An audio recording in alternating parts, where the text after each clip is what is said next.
Sure. I am one of the investigators in the Department of Biomedical Informatics, and I also serve as the Vice President for Data and Analytics at the Institute. I also hold the Sam Regensrief Chair of Biomedical Informatics within the School of Medicine at Indiana University.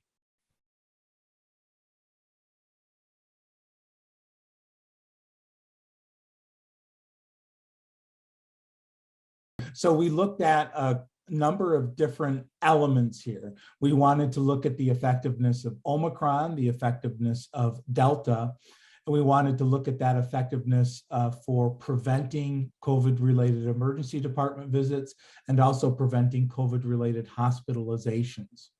So we looked at a couple of different time periods. So we started by looking at just the effectiveness from in the first 6 months of the vaccine. And for Delta, the effectiveness, as many know, the effectiveness of the vaccine was quite good. It was about 86% effective in preventing COVID-related emergency department visits and 90% effective with preventing COVID-related hospitalization. That's for Delta. Now, for Omicron, in the first 6 months of receiving the mRNA vaccine, it was only 52% effective for the ED and 81% effective for the hospitals. If we look after 6 months, so after 180 days of receiving the 2-dose mRNA combination, for Omicron, that effectiveness dropped significantly. It was 38% for emergency departments and 57% for hospitalizations. But probably the takeaway finding and the good news here is that once you receive that booster shot, effectiveness for emergency department visits for Omicron jumped from 38% to 82%. So it's all the way back up to the effectiveness like Delta.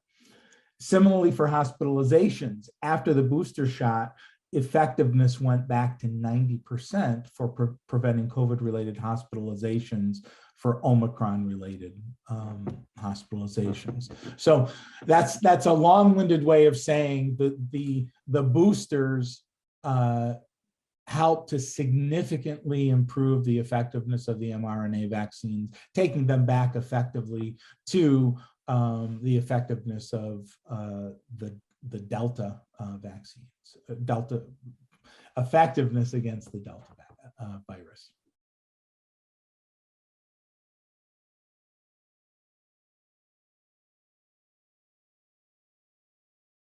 I would say these provide, I think, pretty compelling and exciting evidence that the boosters do make a significant difference. And I would encourage people to take a look at that study, to talk to their healthcare provider, their public health official, if they have any questions or concerns. But I think the evidence is increasingly clear and compelling. We've known for a long time that the vaccines are safe. We've known that they're effective against a number of variants. And now we know that with the booster shot, the vaccines are very effective against Omicron.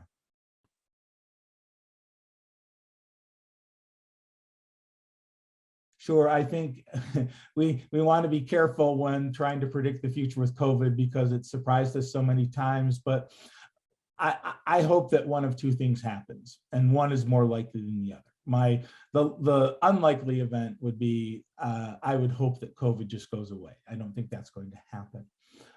So my other hope would be that it does become endemic, does become much more consistently patterned like influenza is. But we'll have to wait and see.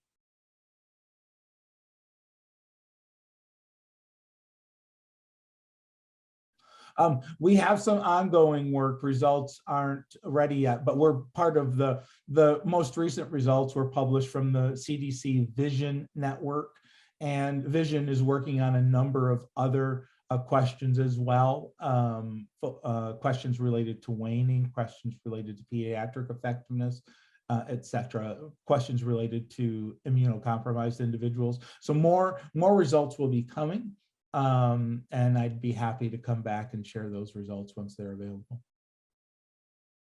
again, I think this is important and exciting information that the boosters do work. I think it provides great information for those people who are on the fence, and just encourage people to, make as well-informed decisions by taking in all of the information.